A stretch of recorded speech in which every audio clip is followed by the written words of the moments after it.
Hello, welcome back to my world of stuff. My name is Paul Mount. It is Monday, 31st of March, 2025. This isn't the video I was expecting to be putting together today. I was expecting to be doing a vlog video of my trip to Derby for the Ace of Wands commemorative event, which took place on the 29th. That was my plan. And when I got up to go to Derby on Saturday morning on a very early train, I started vlogging. I started taking video clips and images and all that sort of stuff. And I thought, even though I wasn't going to vlog the actual event itself, because that was being filmed and that'll be made available later, I thought I'd get a chance to get some scenes of the atmosphere around the event and just a record of my journey to Derby, my hotel and my various trips and so on. And I started off very well, and I did a few clips on the way to Derby and on the train. Once I got to Derby, all that went out the window, and I did not take a film clip after that. Took loads of photographs, which you will see in this video. But I think I just got so caught up in the day that I just thought, well, in fact, no, to be honest, I didn't even think of getting my camera out to video anything. You know, it would have been nice to have done like a shot of the quad itself in Derby.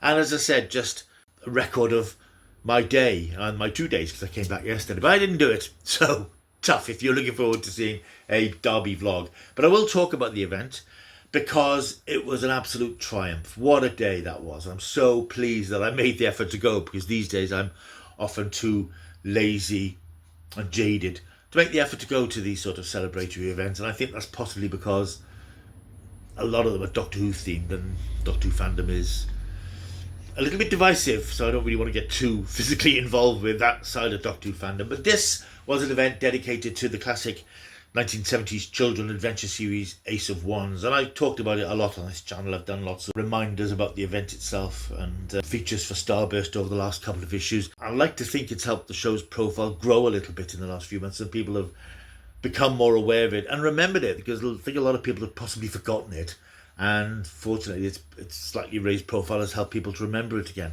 So I was really pleased that I made the decision that I would actually go to this, having been invited by the organisers. And I want to say, first of all, a big shout out to all the organisers for the event. There were loads of people, but specifically Steve Hardy and Chris Gibbings. Chris particularly I've been corresponding with over the last few months about Ace of Wands and about the event, and all the team, everybody else who was involved. Mark Robinson, who runs the Facebook group, who I met, who's a lovely bloke to chat to. In fact, everybody was lovely to chat to, and that's what was so nice about it.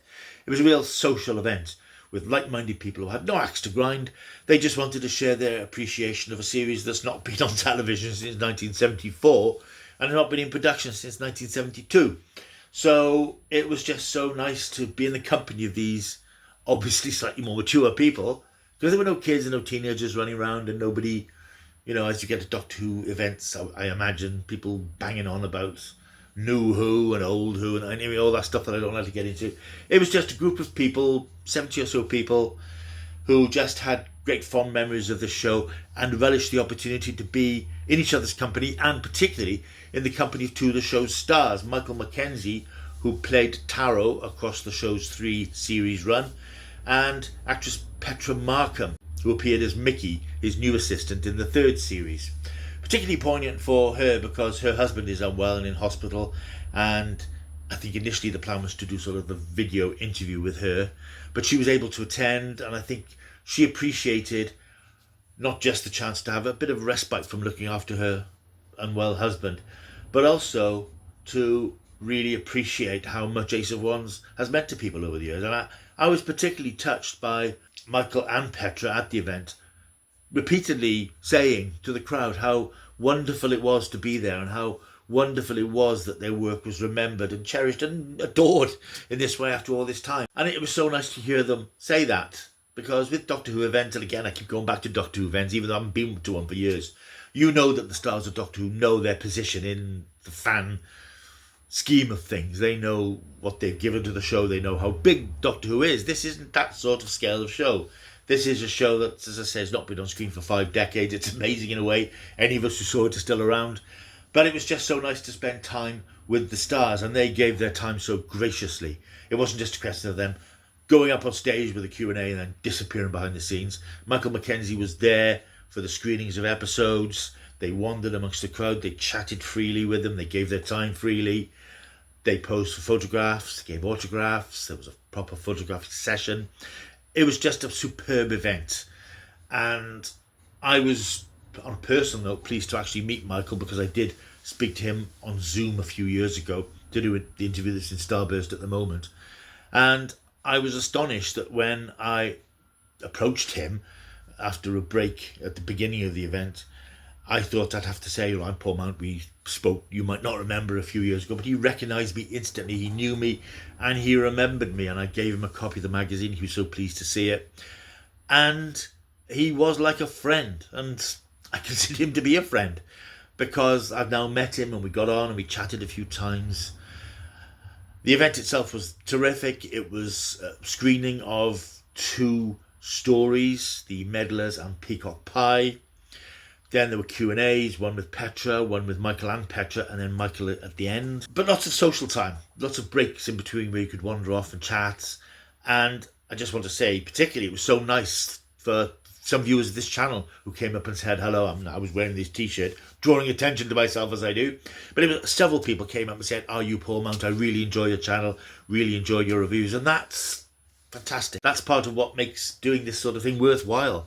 Not, you don't want people adoring you and saying, "Oh, I love your work." But it's nice for people to come up and say, "Thank you, I really like what you do." And it's humbling. It is humbling, which is something I always say about subscribers and so on, the subscriber numbers. It is humbling to see people who want to stick around and watch this stuff when you actually meet people. And I'm so grateful to those of you who came up and chatted to me. I wish we could have chatted longer. And also people who had read stuff in Starburst. I had a couple of people who came up and said, "I really enjoyed your articles." And that's nice, because you don't tend to get a lot of that from magazine things. As I said before, you write stuff, you put it out there, and it disappears. So it's nice to actually make contact with people who have watched and enjoyed stuff and read and enjoyed stuff. So thank you to all of you. But otherwise, it was a great event. Met lots of lovely people whose names I've known over the years from various fan circles. Alan Hayes, who's a big fan of the Avengers and has written books about Avengers, and his wife Alice, they were in attendance. Richard Daines, who's the great collector of Ace of Wands information. He's got a fantastic facility online, which is almost like a production diary of the making of Ace of Wands and all the material that went around it. And I love the dedication that shows like this get from their fans. You don't get that from any other genre of television or film. People who absolutely adore the subject matter, and that was just terrific. You'll have noticed that I've illustrated this going along with various pictures. The picture I managed to get of me with Michael and Petra, I will cherish. Michael signed that at the end of the evening. But what was particularly nice about the event, it overran a little bit, as these things often do. I think it finished about 6:30, and I had already been invited to join the organisers and Michael for a meal after the event, which was fantastic. I was really honoured to be able to do that. We went to a place called the Cozy Club in Derby, which was a really lovely, big, sort of 2-story restaurant, where I had a coronation chicken burger and sweet potato fries. Really nice meal. And again, that was nice because I had a chance to speak to people off duty after the event, the organisers, and Michael himself turned up. He went back to his hotel first, but he came and joined us for the meal. And at the end of the meal, I managed to spend a bit of time just chatting informally with Michael, because I think he was very grateful, I think, for the stuff that I'd done for the magazine. And I sort of said to him, well, I did this interview 4 years ago. It was supposed to appear long before now. But I think it's quite timely that it's all appeared now at the time of this event coming together. So I think that was a nice bit of serendipity. And then after the meal, he invited a few of us to go back to his hotel to sit in the bar for a little while and have a drink. And that was very nice. I mean, he was exhausted because he travelled out from Scotland the day before. I think he was travelling down to London the next day.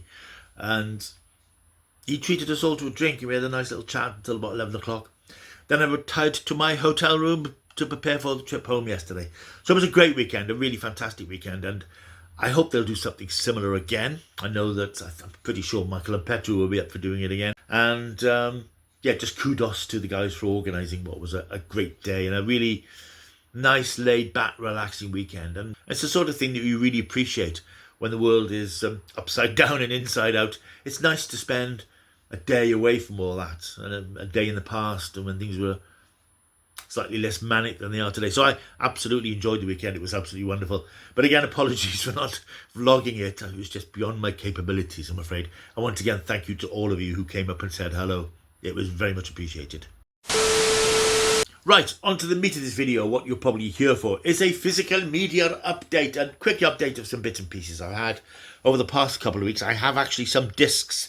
Looking at the collection I have here, wobbling table, I have 7 new discs, 4Ks and Blu-rays, and I have a couple of interesting archivey bits which I will show you as well, which I've tracked down from eBay over the last few weeks. Let's get into the discs first of all then.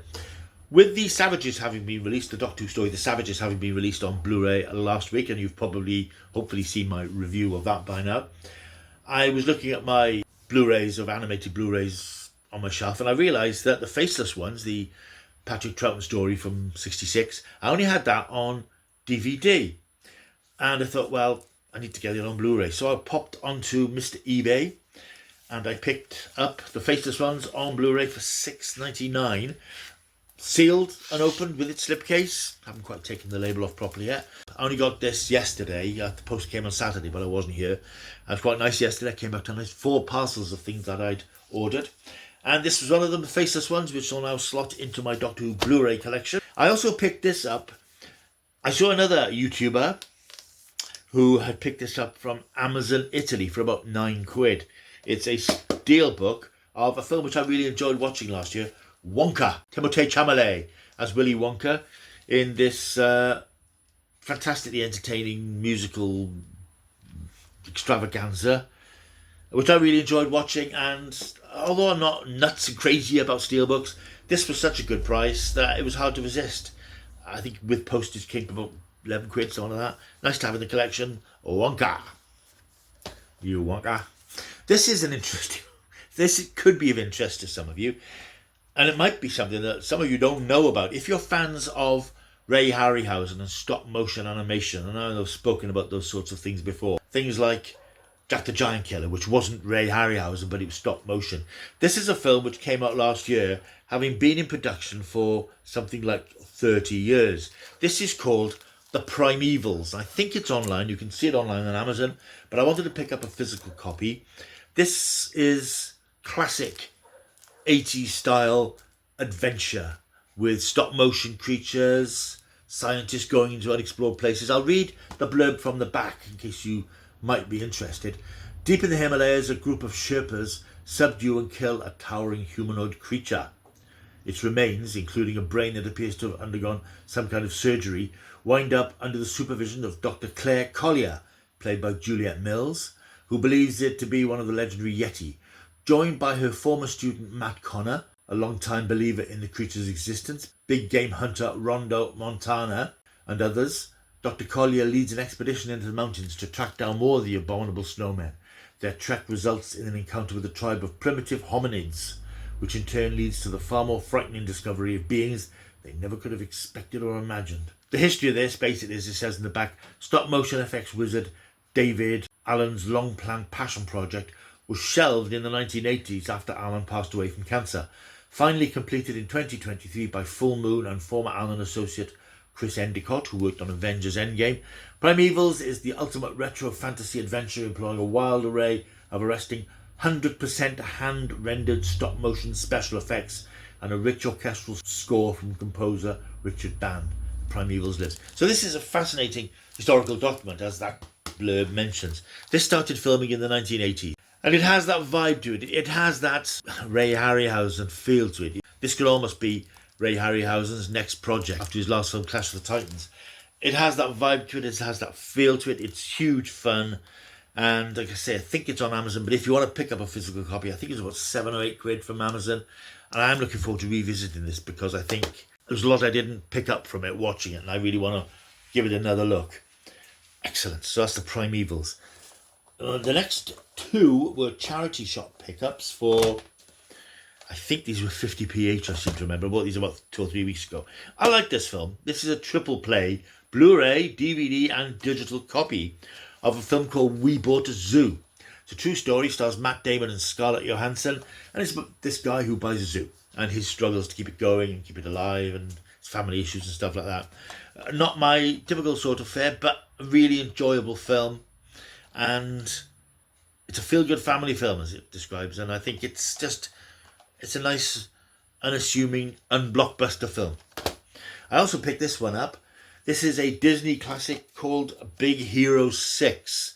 It's a Japanese-influenced manga-ish type thing about Baymax, a lovable personal companion robot who forms a special bond with robotics prodigy Hiro Hamada. This was quite a big hit when it came out, and I never got around to seeing it. I think I might have had digital download of it, never got around to watching it, so 50p in its slipcover as well, by the way, for slip lover fans. Can't fault it. I have a feeling these two came from CEX. I may be wrong, I may have picked them up from Zavi, but one of them has the remains of a label on it, so I think they were probably CEX pickups or charity shops. I've had them for a few weeks, so I can't remember where I got them from. This is a film which came out a couple of years ago, which I quite liked. Don't Worry Darling, starring Florence Pugh, Harry Styles, Olivia Wilde and Chris Pine. This is a sort of a Stepford Wives-ish sort of film about this too good to be true community where these people live in splendid isolation, but there's something sinister going on behind the scenes. It's not a subtle film. I think once you start watching it, you realise what the gig is, but it's actually very good and very well done, and the reveal of the mystery, even though we've already got what it is very well handled. And I did enjoy watching that, so I thought it'd be nice to have a physical copy. This is something of a classic from the early... Yes, I've remembered now. I've remembered now where I got this from and how I came about it. There's a story. This was definitely CEX. In fact, this was definitely CEX too. This is Backdraft. This is the Kurt Russell, William Baldwin, Robert De Niro film about firefighters and the lives of firefighters and the drama surrounding American firefighters. I had a voucher at CEX and I picked up a couple of bits and pieces, and Backdraft was on their shelf amongst their 4K discs. The label on it said £4, and I thought, £4 for Backdraft on 4K? And in the back of my head I thought, well, it must have come out a couple of years ago. It's been priced down. When I came to get it, the lady at the checkout rang it through as £12, which was the price that it should have been. Unfortunately, she couldn't actually find the discs either. She couldn't find them. So there was a lot of fuss about the discs going missing. She couldn't find them. Sorry, can't find them. Sorry, can't find them. And somebody else came along and found them. And I said, well, the label says £4. But I didn't make a big fuss about it. I thought, well, okay, if it's £12, it's £12. I'll either put it back on the shelf or I may pick it up anyway. But to be fair, the manager got involved and he said, well, because of the mix-up, if you're happy to have it for £6, we'll let you have it for £6. So, yeah, definitely, I jumped at it. So I picked up that for £6. This was about 3-4 weeks ago now, so I'd sort of forgotten the provenance of it. But yeah, seeing it then brought that story back to me. So I hope you enjoyed that little tale of CEX in confusion. So I'm looking forward to watching this again. Of course, it's the 4K disc and the Blu-ray disc with special features. So pleased to get that. That's all the physical media of this nature. It's a few bits and pieces. I've also picked up the Savages on Blu-ray, the Doctor Who DVD animation. Didn't bother showing you that one again because I did a whole video on that recently. 2 archive bits which might entertain some of you. The first one I'm going to show you is one that I think I showed you a photograph of last week when I did my review of the 1966 Thunderbirds Are Go film. And I mentioned that there was this souvenir magazine which celebrated the making of the film and how it was all put together and so on, which I had years ago, but I no longer have. I just had a little look on eBay, found a copy at a reasonable price.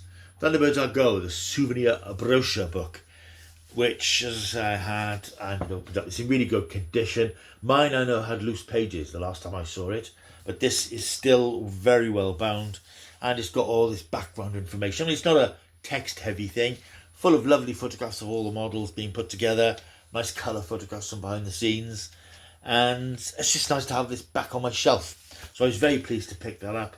Century 21 publication, and I managed to pick this up, so thank you very much to the gentleman on eBay who's happy to pass that on to me. Final piece of merchandise that I have. This will have relevance when I post a video later in the week, which will be my review of the Batman 1966 feature film, which I'm in the process of finishing off and editing for later in the week. And I just happened to mention in that video that I remember there was a paperback book which I had, which was a novelization of the film. And I went online to look for pictures, as I often do. Google Images is my friend. And I found a picture of the book called The Fearsome Fourth, but it had a different cover. And I'm sure that's not the cover, the one I had. So again, over to my friend eBay, where I found the UK edition of the novelisation of the Batman feature film from 1966. The Fearsome Foursome, as it was called, by Winston Lyon.